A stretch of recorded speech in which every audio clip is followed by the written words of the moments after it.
Hello everyone, myself Suchita Kumari, department of geography, ABM college Jamshedpur. आज का मेरा topic है भारत के धरातलीय बनावट में दक्षिणी प्रायद्वीपीय पठार।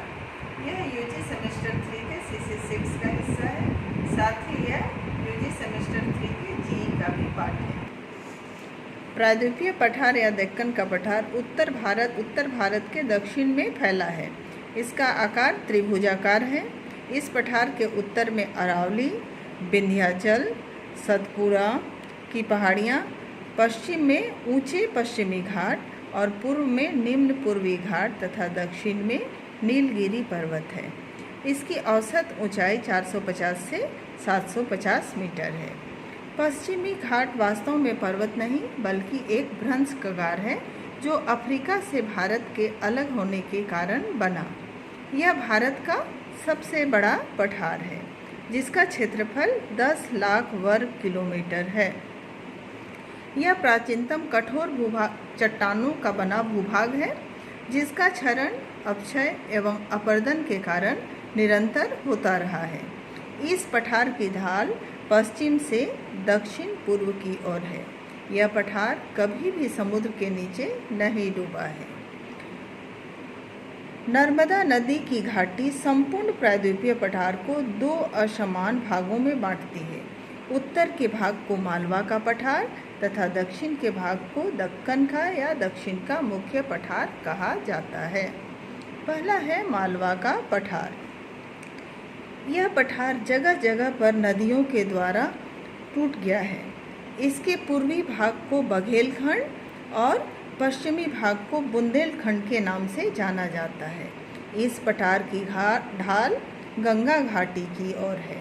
यहाँ की मुख्य पर्वत श्रेणी विंध्याचल है। मालवा पठार के पूर्वी भाग में महादेव, मैकाल, बराकर, राजमहल की पहाड़ियाँ हैं। विंध्याचल के दक्षिण में उसी के समानांतर सतपुड़ा पहाड़ी है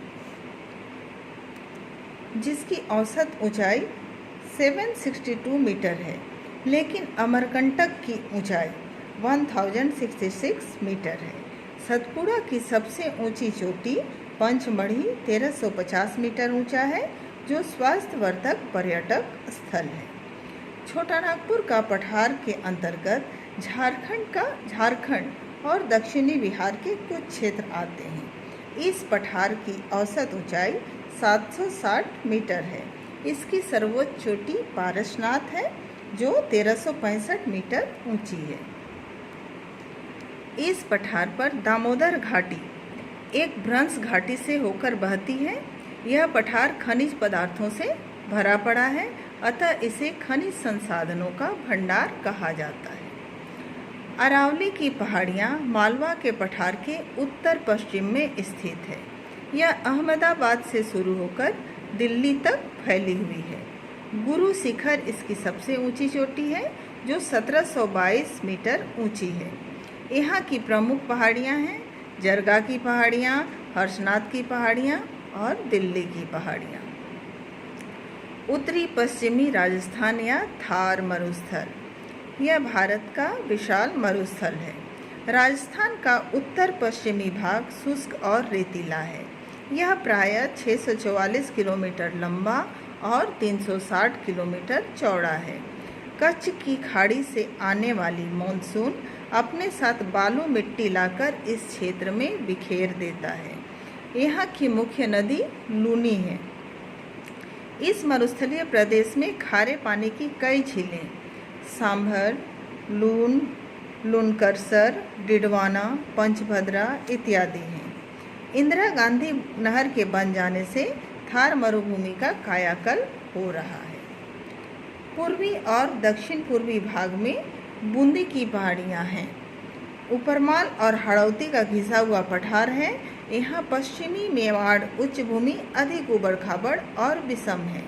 यह प्रदेश प्राचीन चट्टानों से बना हुआ है। सौराष्ट्र और कच्छ का रण थार मरुस्थल के दक्षिण पश्चिम में स्थित है। यह रेतीला और पहाड़ी भाग है। यह 322 किलोमीटर लंबा और 161 किलोमीटर चौड़ा है। दूसरा है डेक्कन का पठार या दक्षिण का पठार। यह 5 लाख वर्ग किलोमीटर क्षेत्र में फैला है। ज्वालामुखी क्रियाओं के फलस्वरूप इस पठार का निर्माण हुआ है।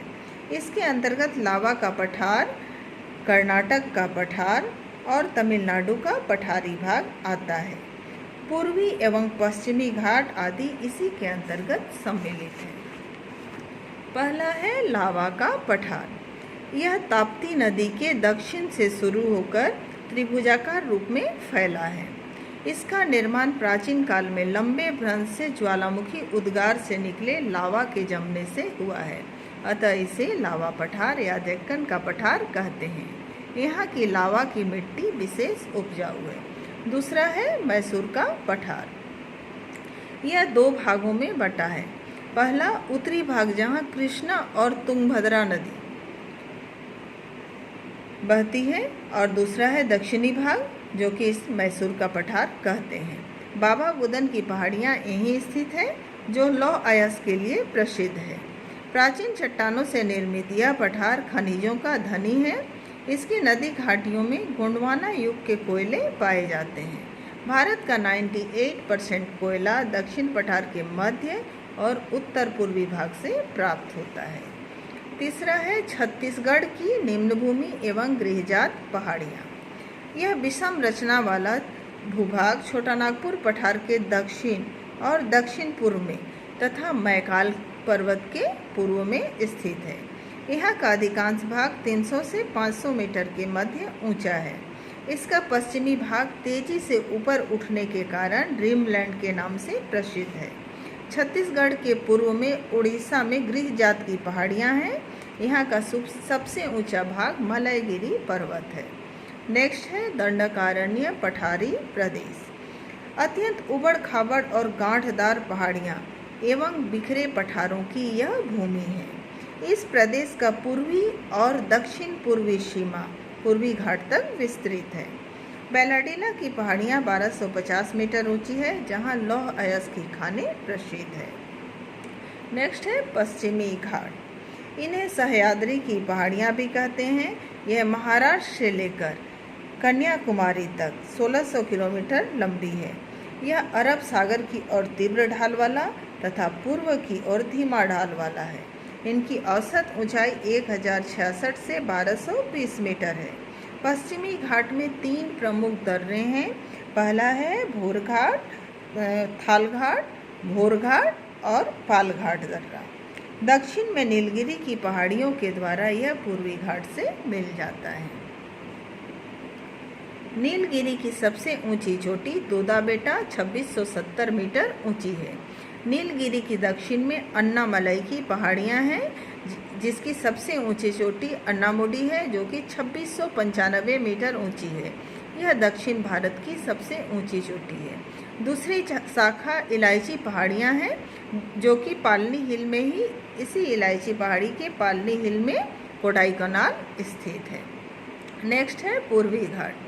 यह पर्वत उत्तर में अधिक चौड़ा और दक्षिण में कम चौड़ा है। इसके अंतर्गत उड़ीसा, उत्तरी सरकार और पूर्वी घाट, नल्लेमलई, पालकोंडा, जावड़ी, शिवराय इत्यादि पहाड़ियाँ आती हैं। इसकी सबसे ऊंची चोटी विशाखापट्टनम चोटी है जो कि 1680 मीटर है। महेंद्रगिरी दूसरी ऊंची चोटी है जो उड़ीसा में है और 1501 मीटर ऊंची है। पूर्वी घाट को काटकर महानदी, गोदावरी, कृष्णा, कावेरी इत्यादि नदियाँ अपने उपजाऊ मैदान और डेल्टा बनाती हैं।